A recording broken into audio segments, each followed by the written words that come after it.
কামাৰহাটৰ হাতীধুৰা মহাবিদ্যালয়ত হোৱা solar battery চুৰিকাণ্ডত battery উদ্ধাৰ।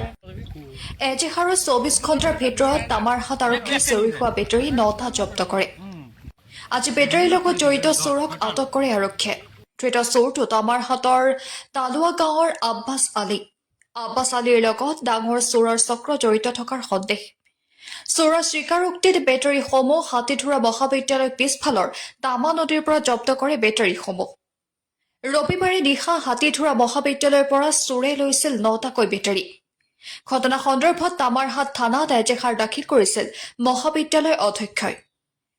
লোৰ গ্ৰিল ভাঙি আৰু চিচিটিভি কেমেৰা ভাঙি নিশা চোৰে নিছিল বেটাৰীসমূহ। এটা মাহৰ ভিতৰতে ৩বাৰকৈ চুৰিকাণ্ড সংঘটিত হৈছিল মহাবিদ্যালয়খনত। ইয়াৰ পূৰ্বেও দুবাৰকৈ চুৰিকাণ্ড সংঘটিত হৈছিল মহাবিদ্যালয়খনত।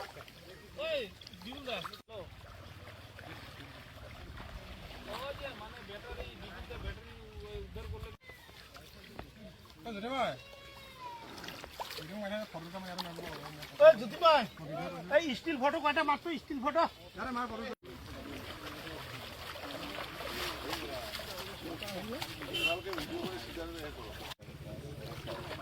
মাতিম নাকি